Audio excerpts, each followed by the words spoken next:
bagaimana menata hidup kita dalam menjalani kehidupan kita di dunia agar beroleh kemuliaan, keselamatan, kebahagiaan baik dalam kehidupan di dunia terlebih nanti dalam kehidupan akhirat. Ada seorang ulama besar bernama Ibnu Qayyim Al-Jauziyah rahimahullah ta'ala. Beliau pernah berkata dalam kitabnya Al-Wabilus Sayyid, ya, bahwa kunci kebahagiaan itu ada 3. Kunci kebahagiaan ada 3. Thalathatu anwa'in sa'adatul 'abdi wa 'alamatu falahihi fi dunyahu wa ukhrahu. Ada 3 hal, ya. Ada 3 hal atau ada 3 jenis yang menjadi sebab atau kunci sa'adatul 'abdi, kebahagiaan seorang hamba, wa 'alamatu falahihi, dan tanda-tanda ya kemenangan. Tanda-tanda kemenangan, tanda-tanda kesuksesan ya seorang hamba fi dunyahu wa ukhrahu, baik dalam kehidupan di dunia maupun dalam kehidupan akhirat. Jadi 3 tanda-tanda atau kunci kebahagiaan seseorang, ya, baik dalam kehidupan dunianya maupun akhirat. Apa itu? Kata beliau, idza an'ama 'alaihi syakara. Kalau dia diberikan nikmat, maka dia bersyukur. Kalau dia mendapat kenikmatan, ya kesenangan, kesuksesan, dia bersyukur. Ini salah satu di antara tanda kebahagiaan seseorang, ya, tanda kemenangan dan kesuksesan seseorang. Maka kalau seseorang itu senang bersyukur dengan nikmat-nikmat yang diberikan Allah, itu tanda-tandanya, itu ciri-cirinya bahwa dia akan mendapatkan kebahagiaan.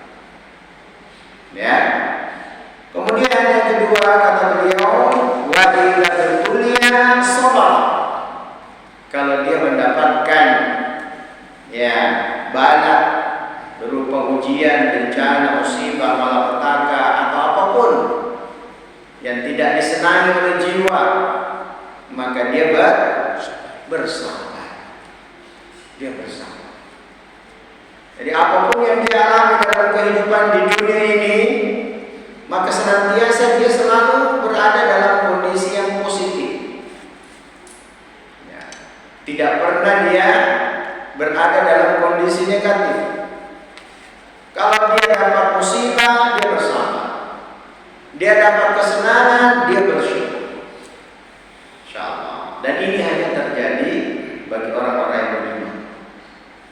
Dan ternyata kata beliau itu tanda-tanda orang yang akan mendapatkan kemuliaan, kebahagiaan di dunia dan akhirat itu ya. Kemudian kata beliau, wa'ala istighfar. Dan jika dia terjatuh kepada kesalahan, melakukan perbuatan dosa, maksiat, maka dia beristighfar. Dia bertobat kepada Allah Subhanahu wa taala. Ya. Kemudian kata beliau, 3 hal inilah yang berputar selalu menjadi hal yang tidak pernah terpisah dari kita seorang hamba ini. Ya, siapapun yang hidup di dunia ini, 3 hal ini selalu menyertai. Ada kalanya dia mendapat kesenangan, ada kalanya dia mendapat kesusahan dan kesulitan, ada kalanya dia terjatuh kepada perbuatan dosa. Di antara para ulama yang menambahkan bahwa ketika dia mencari rezeki untuk penghidupannya di dunia, maka dia senantiasa bertawakal kepada Allah Subhanahu wa taala. Pokoknya kalau 3 atau 4 hal ini sudah ada pada diri panjenengan, insyaallah itu alamat tanda-tanda kebahagiaan dan kesuksesan hidup di dunia dan dalam kehidupan akhirat. Tidak ada orang itu, baik yang muslim, baik yang tidak beriman, semuanya akan mengalami hal tersebut. Maka berdasarkan apa yang dijelaskan oleh beliau ini, kita berusaha menata hidup kita dalam segala situasi kepada tuntunan yang Allah turunkan, ya, berupa petunjuk di dalam kitabnya Al-Quran dan apa yang diajarkan oleh baginda Rasulullah Sallallahu Alaihi Wasallam. Baik, kita akan masuk ke suatu pembahasan yang sangat penting, dan ini juga ada hubungannya dengan bulan Ramadan, yaitu berkaitan dengan istighfar. Ya, berkaitan dengan istighfar. Kalau kita melihat beberapa riwayat-riwayat atau dalil-dalil tentang keutamaan bulan Ramadan dan ibadah bulan Ramadan, ada satu yang menarik dan mungkin mengundang pertanyaan. Kenapa setiap ibadah amal saleh di bulan Ramadan itu dikaitkan dengan pengampunan? Coba renungkan Bapak Ibu sekalian. Ini kita lihat hadis-hadis, ayat-ayat itu banyak, rata-rata. Dan ini bukan hanya di bulan Ramadan. Ibadah itu kok banyak. Ujung-ujungnya nanti supaya mendapatkan pengampunan. Salah satu contoh hadisnya panjenengan sudah hafal karena diulang-ulang oleh para penceramah. Man shoma Ramadan, terus iman wa ihtisaban, terus ghufira lahu ma taqaddama min dzambi. Hadis ini diriwayatkan oleh Muslim dari sahabat yang mulia Abu Hurairah radhiyallahu taala. Siapa yang berpuasa di bulan Ramadan, maksudnya menjalankan ibadah puasa di siang hari di bulan Ramadan sejak terbitnya fajar sampai terbenamnya matahari. Siapa yang menjalankan ibadah puasa di bulan Ramadan, dasarnya iman, bukan karena ingin mendapatkan pujian, bukan karena tujuan duniawi, contoh puasa supaya langsing. Nah, ini bukan iman ini, tapi tujuan duniawi supaya badan sehat. Ya, tidak boleh kita berpuasa itu supaya niatnya supaya kita sehat, bukan. Adapun nanti kalau ketika puasa dapat tubuh yang sehat itu tambahan saja, bonus. Bukan niatnya, bukan ke situ. Tapi iman, didasari oleh iman. Maksudnya apa? Kita mengerjakan ibadah puasa karena yakin bahwa puasa itu perintah Allah. Yakin bahwa itu syariat Allah. Yakin bahwa itu adalah kewajiban yang Allah turunkan kepada kita. Wahtisaban dan ihtisab. Apa itu ihtisab? Hanya mengharap pahala dari Allah, hanya mengharap balasan dari Allah, bukan mengharap yang lainnya. Maka kata Allah, Rasulullah SAW, ghufira lahu ma taqaddama min dzambi, diampuni semua dosanya yang telah lalu. Nah, coba lihat. Kenapa tidak dikatakan dakhalal jannah? Siapa yang berpuasa di bulan Ramadan dengan iman dan mengharap pahala masuk surga. Kok pengampunan? Coba lihat. Hadis yang lain dengan redaksi yang mirip, Rasulullah menyatakan, juga diriwayatkan oleh Muslim dari sahabat yang mulia Abu Hurairah, man qama ramadhana imanan wa ihtisaban ghufira lahu ma taqaddama min dzambi. Siapa yang melakukan qiyam Ramadan. Qiyam Ramadan ini sifatnya umum dan khusus. Secara umum maknanya siapa yang menghidupkan malam-malam bulan Ramadan dengan aktivitas ibadah, bukan sekedar begadang, bukan.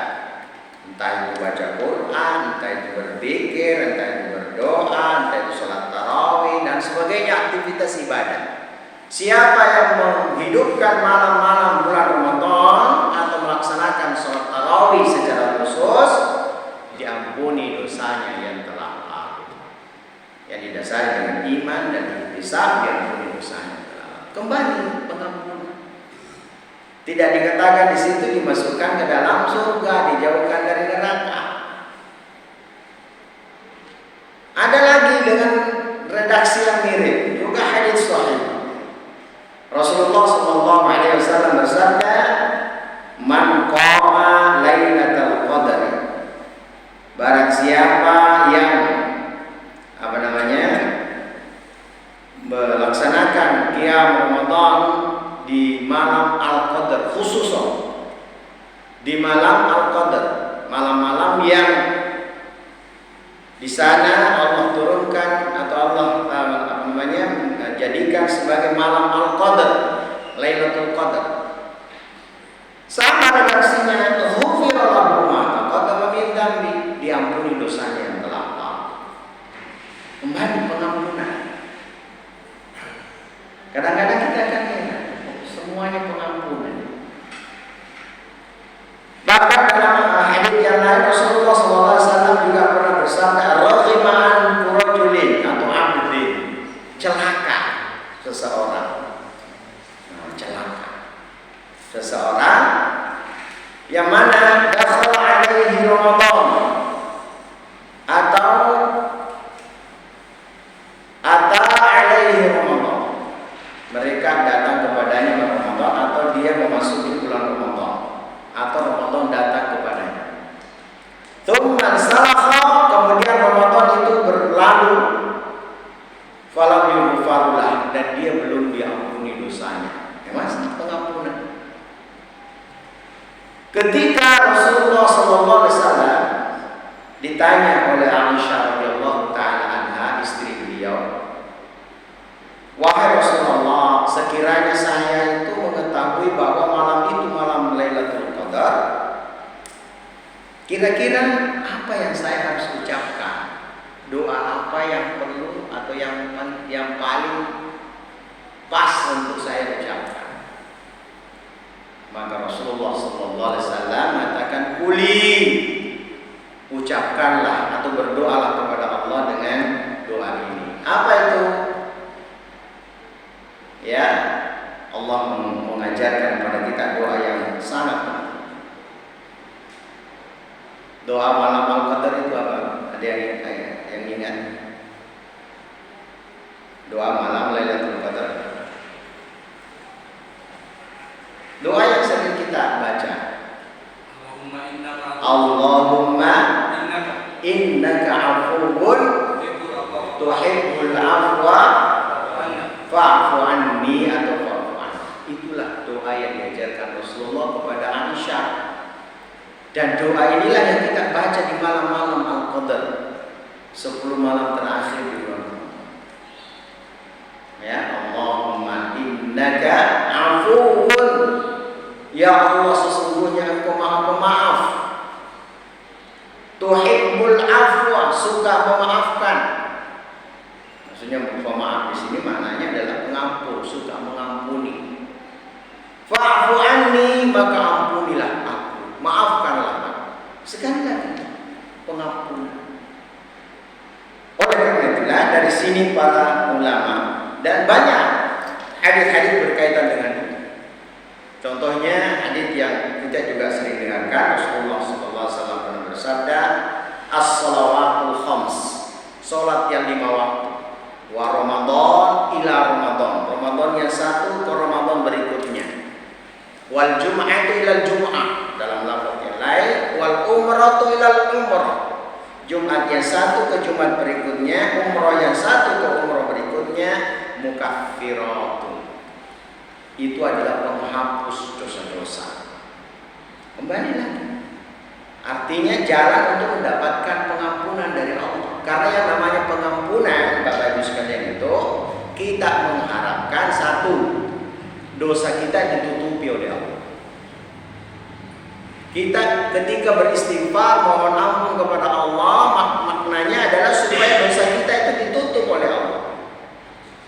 Yang kedua, dihapus oleh Allah, dihabiskan, dihilangkan dosa-dosa maksiat yang kita kerjakan. Kita ini supaya dihilangkan, dihapus. Dan yang ketiga, dosa-dosa kita itu tidak diperhitungkan. Ya, tidak diperhitungkan oleh Allah Subhanahu wa taala. Ya. Mungkin dosa itu masih ada di sana. Karena sebagaimana nanti di akhirat orang-orang itu akan diperlihatkan dosanya, ditampakkan dosanya. Tetapi bagi orang-orang yang banyak beristighfar mohon ampun kepada Allah, sekalipun dosanya bawahnya itu nanti ya sudah tidak menimpa dirinya. Ya. tidak dihitung, karena diampuni oleh Allah Subhanahu wa taala. Ya, kita ingin ketika beristighfar memohon ampun kepada Allah itu seperti itu.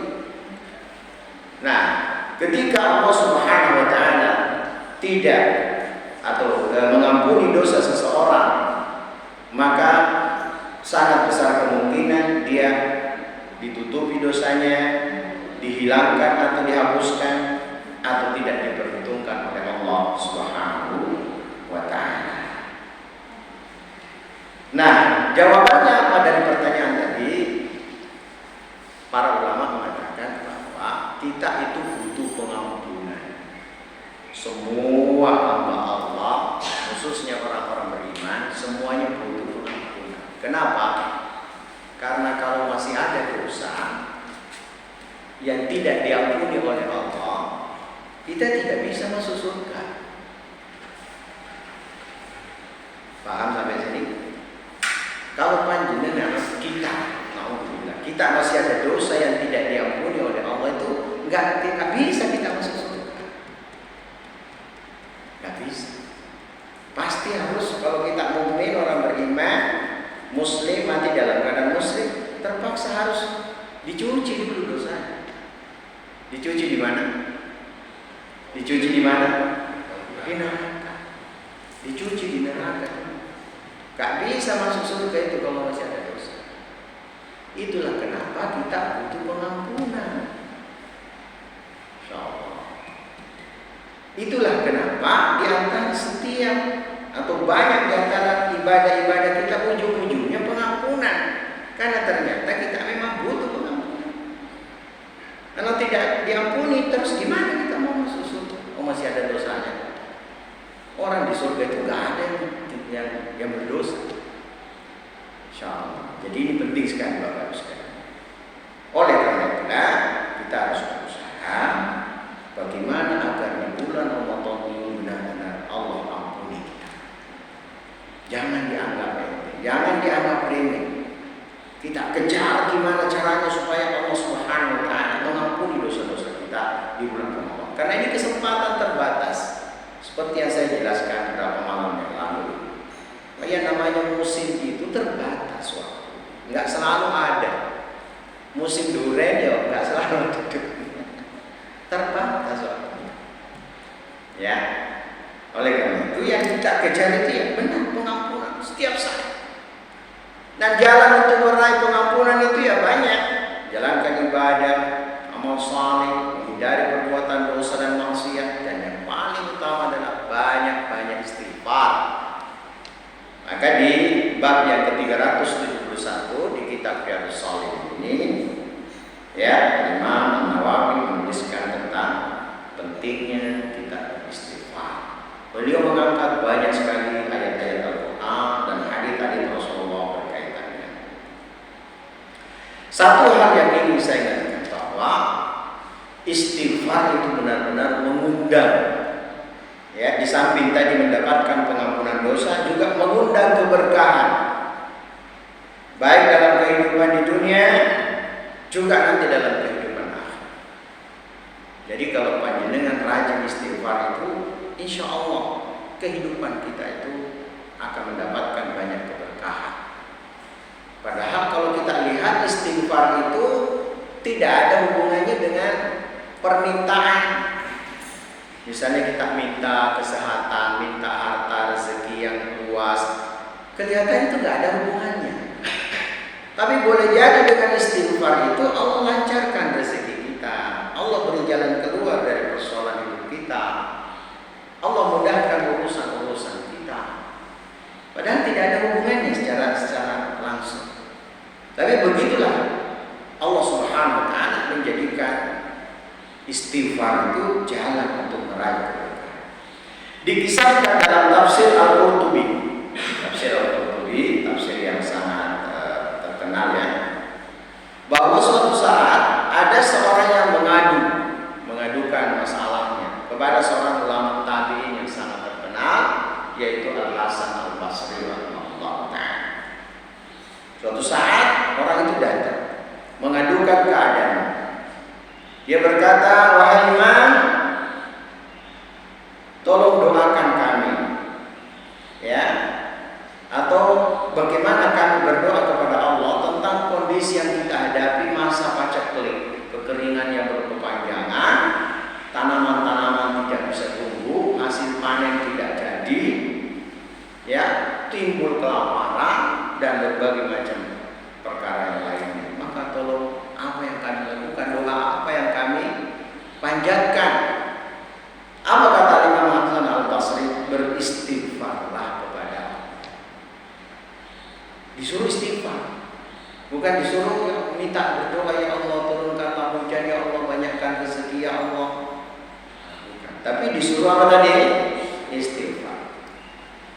Kemudian beberapa waktu kemudian datang lagi orang yang lain mengadukan tentang kemiskinan.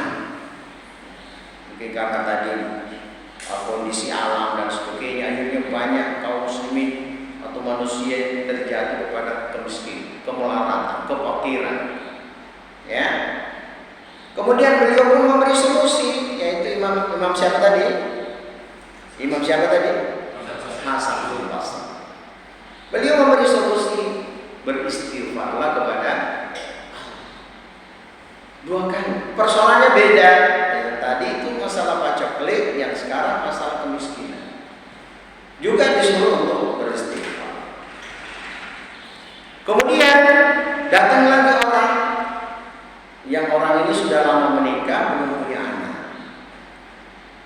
Kata, wahai Imam, doakan saya kepada Allah karena saya sudah lama menikah, belum punya anak, keturunan. Maka kira-kira apa jawabannya Imam Hasan Al-Basri? Istighfar kepada Allah. Tiga-tiganya persoalannya beda, masalahnya beda, ternyata disuruh untuk beristighfar. Maka ada ulama lain bernama Ar-Rabi' bin Sabir rahimahullah ta'ala yang kebetulan mengetahui dan melihat ya dialog-dialog itu, dia tahu.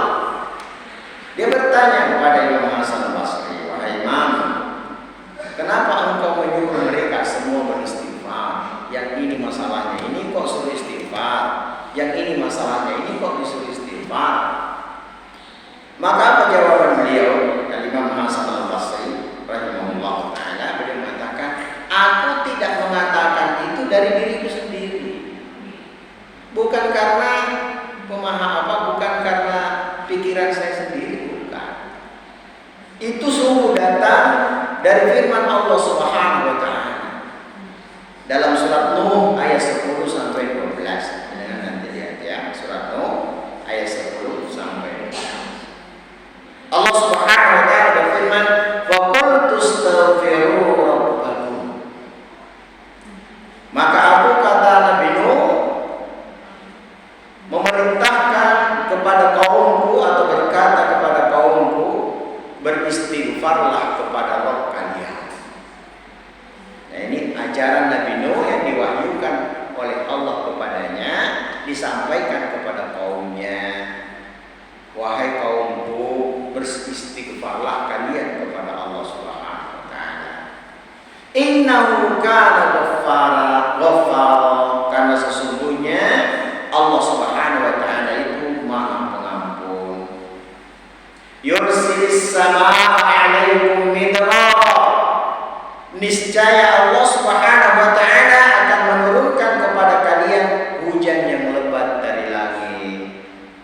Tadi orang-orang yang kena paceklik, ya, orang-orang yang lama kekeringan, ketika banyak-banyak istighfar, niscaya Allah akan turunkan hujan dari langit, menumbuhkan tanaman-tanaman, menghasilkan bahan-bahan yang mereka butuhkan, bahan pangan, buah-buahan dan sebagainya. Ya. Kemudian wa yumdidukum bi amwalin wa banin, dan dia akan memperbanyak harta-harta kalian serta anak-anak kalian. Artinya akan terjadi ketika banyak istighfar, ya, kemiskinan akan diangkat oleh Allah. Yang tadinya belum punya anak akan dimudahkan untuk mendapat anak dari Allah Subhanahu wa ta'ala. Wa yaj'al lakum jannatin wa yaj'al lakum anhara. Maka Allah Subhanahu wa ta'ala pun akan diberikan dengan semua karunia itu karena istighfar, kebun-kebun yang lebat buahnya, ya, yang subur, sungai-sungai yang mengalir, ya, yang bisa dipakai untuk mengairi lahan-lahan pertanian, untuk memelihara ikan-ikan dan sebagainya. Ini janji Allah yang diturunkan kepada Nabi Nuh, yang diajarkan kepada umatnya, diabadikan oleh Allah. Hal ini untuk kita kaumnya Nabi Muhammad SAW, umatnya Nabi Muhammad, agar kita juga mempraktekkan hal yang sama, sehingga kita akan mendapatkan keberkahan dari Allah Subhanahu wa taala. Asbab apa tadi? Istighfar. Maka saya ingin katakan bahwa jangan meremehkan istighfar. Sekalipun ya kita mungkin tidak terlalu banyak melakukan dosa dan kesalahan, tapi tidak ada manusia yang terbebas dari perbuatan dosa dan kesalahan. Kemudian dikisahkan pada momen yang lain dalam manaqibnya Ibnu Jauzi rahimahullah taala, atau manaqibnya Ibnu Jauzi terkait dengan Imam Ahmad bin Hanbal rahimahullah taala. Imam Al-Jauzi atau Ibnu Jauzi mengisahkan bahwa suatu saat Imam Ahmad bin Hanbal itu tiba-tiba perasaan pengen pergi, terasa selalu pengen pergi. Pergi kemana? Ke Irak, ke Baghdad. Pengen sekali. Nggak ada urusan, nggak ada janjian ketemu siapa, nggak ada urusan, tapi pengen aja pergi. Ada dorongan begitu kuat untuk pergi ke Baghdad. Maka berangkatlah dia ke Irak. Kemudian sampai di sana sudah malam. Dalam kondisi kelaparan karena mungkin tidak bawa bekal atau bekalnya tidak cukup. Kemudian tibalah di sebuah masjid ya, mungkin masih al-masjid ini ya. Masjidnya orang-orang yang dalam perjalanan. Sampai di sebuah masjid, dia setelah sholat, kemudian sudah mungkin ditunggu-tunggu sama marbotnya. Lah ini orang ini kok nggak keluar dari masjid? Ya, karena memang nggak ada rumah yang dituju, nggak ada kerabat, nggak ada teman. Terus bukan diusir ya, disuruh keluar sama marbotnya. Pak, saya mau kunci masjid, jenengan keluar.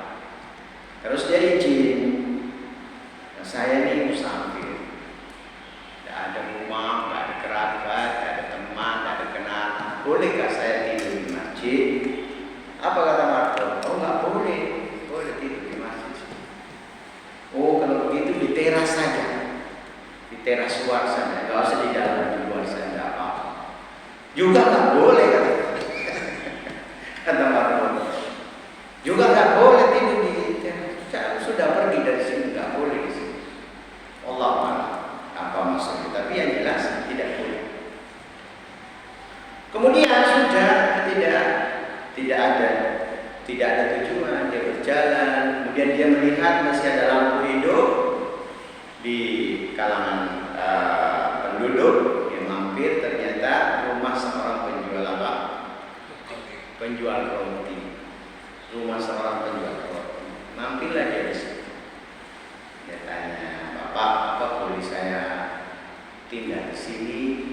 Karena saya kemalaman, tidak ada bekal, tidak ada tempat untuk saya tidur. Apa boleh saya numpang nginap di rumah panjangan? Oh boleh silakan. Ya, maka dia dijamu, dilayani, disiapkan tempat tidur. Nah, selama proses membuat roti itu, kalau kita ini nggak pernah berhenti istighfar, nggak pernah berhenti, terus istighfar, astagfirullah. Atau dengan lafaz-lafaz istighfar yang lain, astagfirullahaladzim, atau doa-doa tentang istighfar. Ini diperhatikan oleh Imam Ahmad. Nah, ini orang ini kok nggak berhenti istighfar. Kenapa? Ya. Terus karena penasaran dia tanya, Bapak, saya lihat jenengan ini kok nggak pernah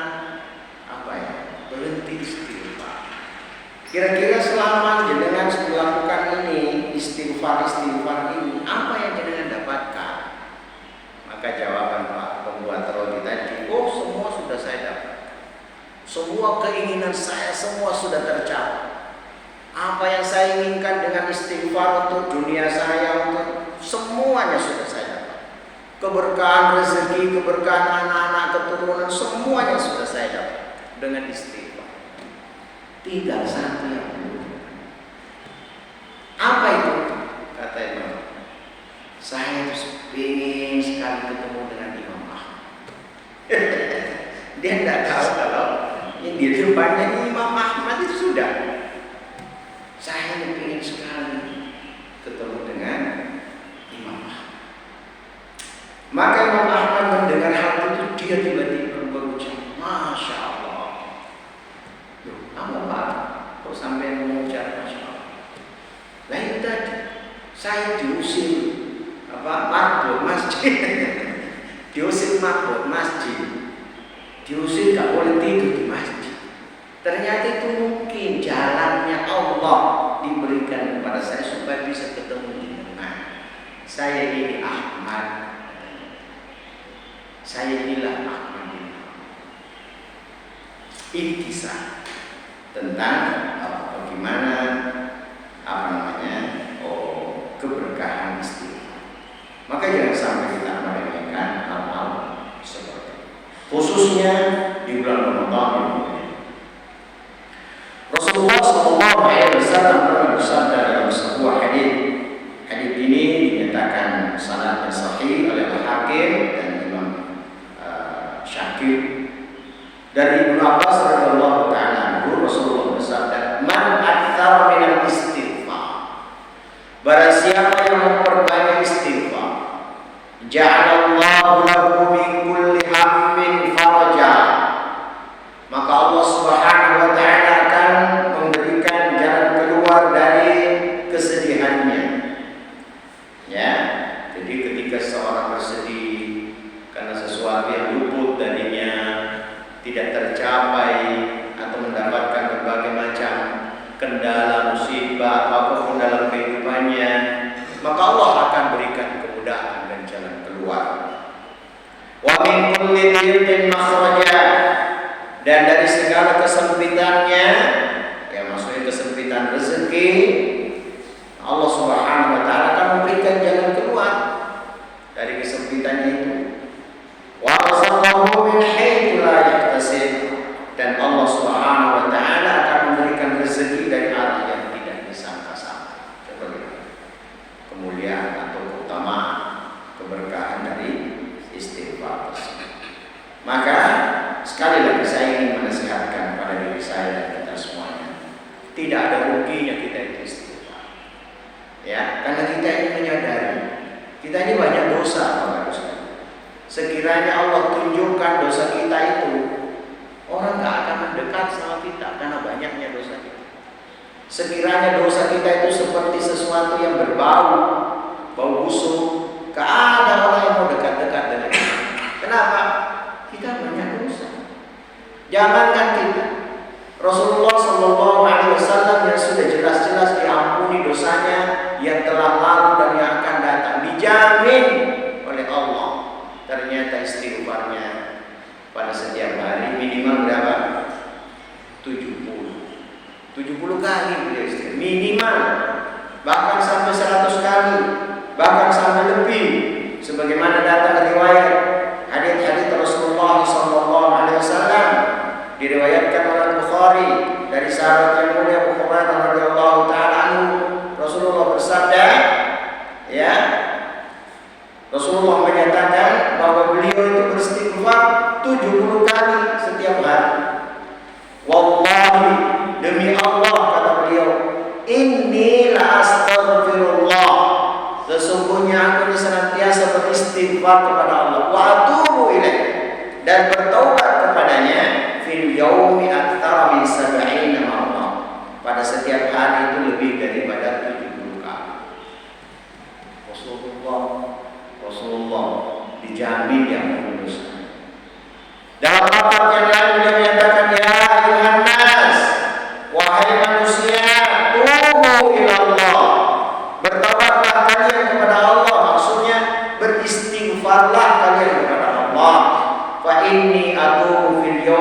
ilaihi mi'ata marrah.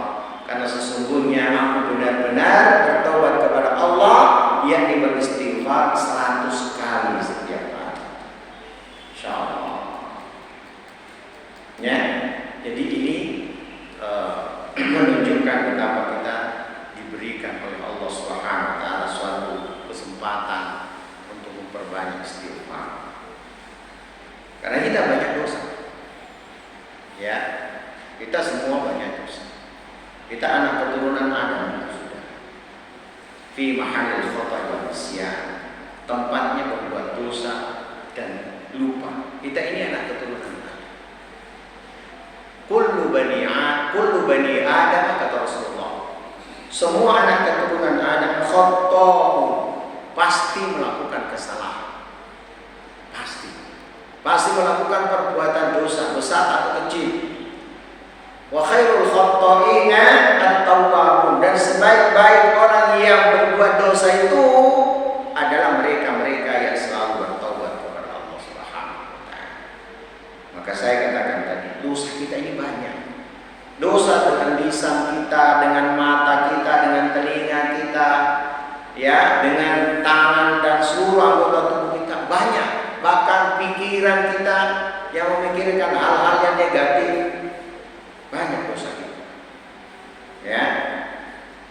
Namun Allah tidak pernah menutup pintu-pintu dosa, pintu-pintu taubat sampai kemudian ajal menjemput kita.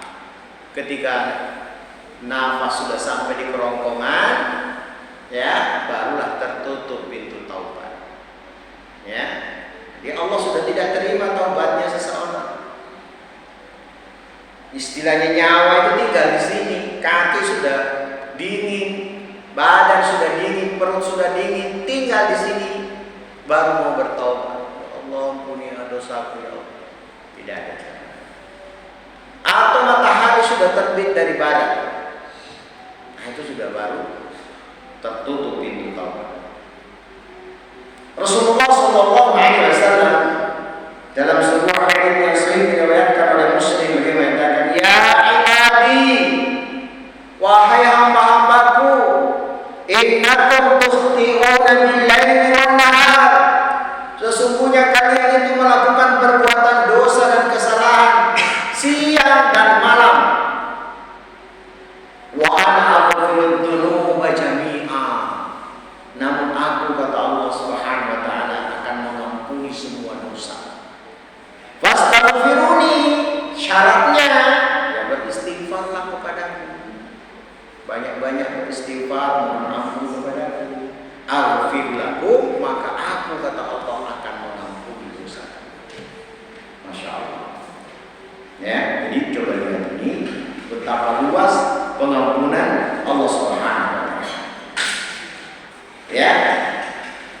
Dalam ayat Al-Qur'an surat Az-Zumar 53 sampai 54, Allah berfirman, "Qul," katakanlah wahai Muhammad, sampaikan kepada umatmu, hamba-hambaku, ya ibadiyalladzina asrafu ala anfusihim, sampaikan kepada mereka bahwa Allah telah memaklumkan, wahai hamba-hambaku yang telah melampaui batas terhadap diri mereka sendiri, yakni berbuat dosa, berbuat maksiat, berbuat perkara-perkara yang mengundang murka Allah. La taqnatu min rahmatillah, janganlah kalian berputus asa dari rahmat Allah. Innallaha yaghfiru dzunuba jami'a, karena sesungguhnya Allah mengampuni semua dosa. Syaratnya apa tadi? Syaratnya apa supaya dosa diampuni? Istighfar, mohon ampun, bertaubat dengan taubat yang sebenar-benarnya taubat, atau taubatan nasuha, sebagaimana saya bacakan tadi ayatnya di sholat subuh.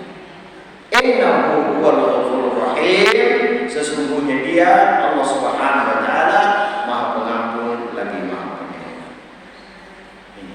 Ini ayat. Maka sekali lagi kita tentu butuh untuk selalu beristighfar kepada Allah Subhanahu wa taala, mohon ampun atas dosa dan kesalahan-kesalahan. Sampai jumpa.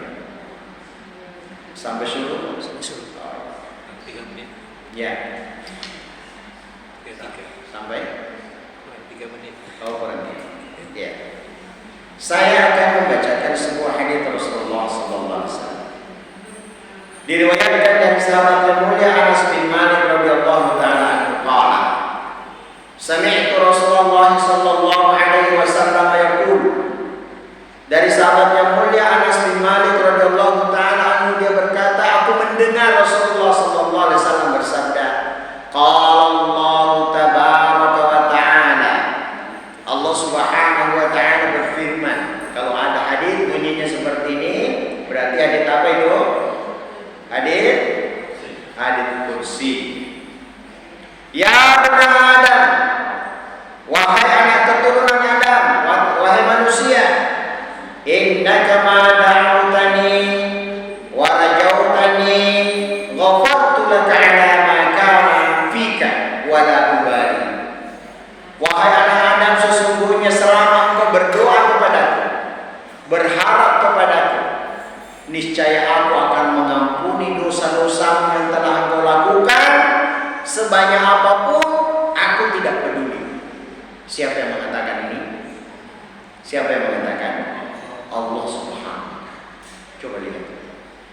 Jangan putus asa, jangan berkecil hati, jangan patah arang. Apapun dosa kita, sebanyak apapun, kembali kepada Allah, istighfar, taubat.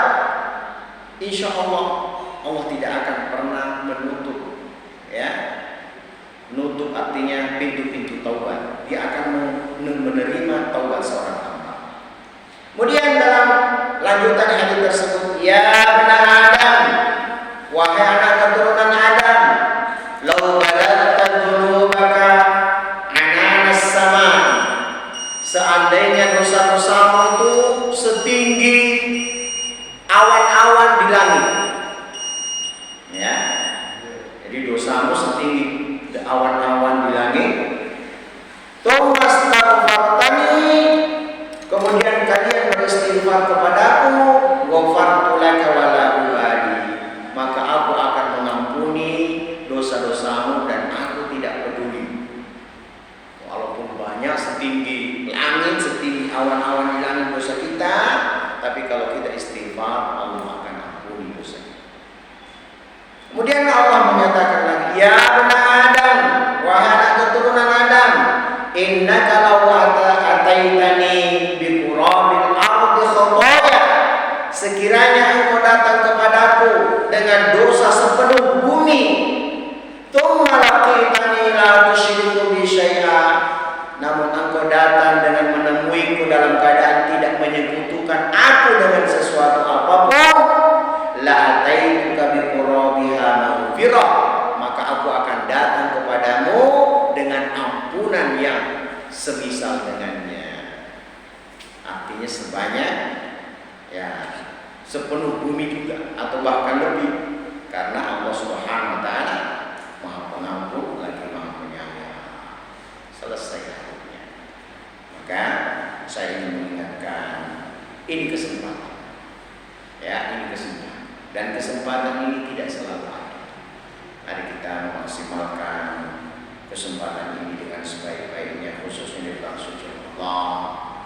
Banyak beristighfar, mohon ampun kepada Allah Subhanahu wa taala di setiap waktu, ya, sebagaimana tadi kisah Ahmad bin Hanbal, penjual roti dan seterusnya. Kita banyak istighfar kepada Allah Subhanahu wa taala.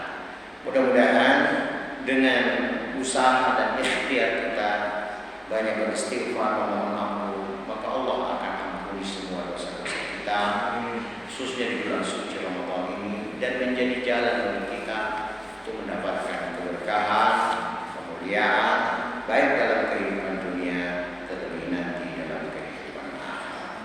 Saya kira itu apa yang saya sampaikan dari kitab Riyadhus Shalihin bab yang ke-371 tentang istighfar.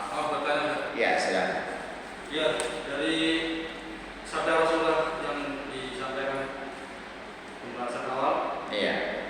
Tentang maksud Ramadan, iman dan ihtisab dan bergurau ma taqaddama min dzambi. Iya. Bahwasanya Allah akan mengampuni dosa-dosa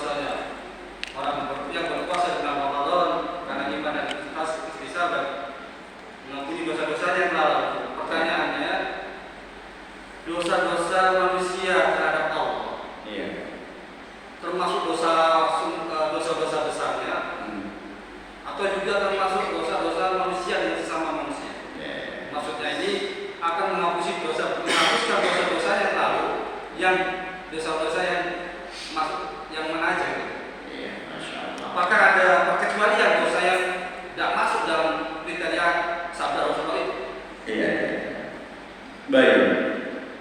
Kalau kita lihat beberapa redaksi yang lain, sebagaimana disebutkan tadi di hadis yang lain, Rasulullah SAW bersabda, ya, as-salawatul khams wal jumu'atu ila jumu'ah wa ramadan ila ramadan, dalam lafaz yang lain, wal umratu ila umrah mukaffiratun lima bainahunna idza junibal kabair.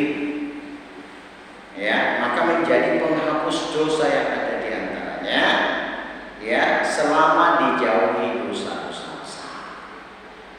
Ya, selama dijauhi dosa-dosa besar. Jadi dalam hal ini memang ada pengecualian terkait dengan dosa-dosa besar. Dosa-dosa besar. Termasuk dalamnya adalah syirik, buat syirik, durhaka kepada orang tua, kemudian makan riba, berzina, minum khamr, melakukan sihir, dan satu lagi saya lupa, yang minimal itu 7, dan banyak dosa besar disebutkan dalam banyak riwayat. Tetapi dosa-dosa besar ini karena memang ada konsekuensi lain kalau dosa besar. Dosa besar itu ada konsekuensi lain. Apa konsekuensi lain dari dosa besar itu? Harus menerima hukuman hudud, hukuman hudud. Ya, misalnya membunuh dengan sengaja, maka hududnya adalah kisos. Kalau dia terima dengan ikhlas kisos itu menghapus dosa besarnya. Kalau di negeri-negeri yang diterapkan syariat Islam. Tapi Ustaz, di negeri kita kan tidak diterapkan syariat Islam. Maka jawabannya taubatan nasuha. Tidak ada jalan lain. Ya, di negeri kita ini tidak ada, tidak dilaksanakan hukum Islam, potong tangan, rajam, ya, kemudian kisos. Karena memang negeri kita belum menerapkan syariat Islam. Dalam kondisi seperti ini kita tidak bisa mendapatkan pengampunan dari Allah dengan melaksanakan hukum syariat. Tapi Allah tetap buka jalan untuk kita dengan taubatan nasuha. Beristighfar, bertobat kepada Allah dengan sebenar-benarnya taubat. Itulah jalan. Maka dosa-dosa yang dimaksud dalam hadis tersebut bisa terkait dengan dosa besar, tapi itu juga bisa diampuni oleh Allah dengan sebenar-benarnya taubat yang nasuha. Kedua, bagaimana hubungannya dengan dosa yang berkaitan dengan sesama manusia? Maka jawabannya hampir sama. Ketika kita berdosa, melakukan dosa dan kezaliman kepada manusia, tidak diampuni kalau tidak dihalalkan oleh yang kita berbuat zalim kepadanya. Makanya nanti di akhirat, orang yang tidak memaafkan kita ketika kita berbuat zalim, itu kita masih ada tanggungan nanti di akhirat. Maka jangan, Masya Allah, jangan sampai kita meremehkan dosa berbuat zalim kepada sesama manusia. Karena itu nanti sampai di akhirat. Kita ini pengen nanti ketika di akhirat itu dosa kita itu hanya dengan Allah, karena kita tahu Allah itu Maha Pengampun. Tetapi kalau dengan sesama manusia, Pak, itu nanti tetap begitu. Ketika kita mendolimi si fulan dengan kehormatannya, dengan hartanya, ya, menyakiti dia dan sebagainya, itu nanti di akhirat dia akan tuntut kalau dia tidak maafkan kita. Terus bagaimana solusinya? Ya kalau kita nanti bawa pahala amal, itulah yang nanti kita pakai untuk nyaur, untuk membayar, ya, kezaliman kita kepada mereka. Maka dalam hadis yang pernah saya jelaskan di tempat ini ada istilahnya itu orang yang bangkrut. Dia banyak berbuat amal saleh, ibadah, puasa, ya, sedekah, Masya Allah, infak, kemudian berbuat atau beribadah qiyamul lail atau salat tahajud, ibadahnya banyak, pahalanya banyak. Sampai di akhirat ternyata pada saat yang sama waktu hidup di dunia sering menyakiti tetangganya, teman-temannya, keluarganya. Dia sering menyakiti dengan lisannya, menghina, mencaci dan sebagainya. Di akhirat kan dia harus bayar, Pak. Dia harus bayar dengan pahalanya. Pahalanya habis, ya sudah, dosanya orang yang dia sakiti, dia zalim itu ditimpakan kepada Allah. Jadi gitu ya. Jadi kecuali untuk urusan dengan sesama manusia itu kita harus berhati-hati. Tapi sekali lagi, semua itu karena rahmat dan ampunan Allah yang begitu luas, itu pun bisa dengan cara apa? Taubatan nasuha.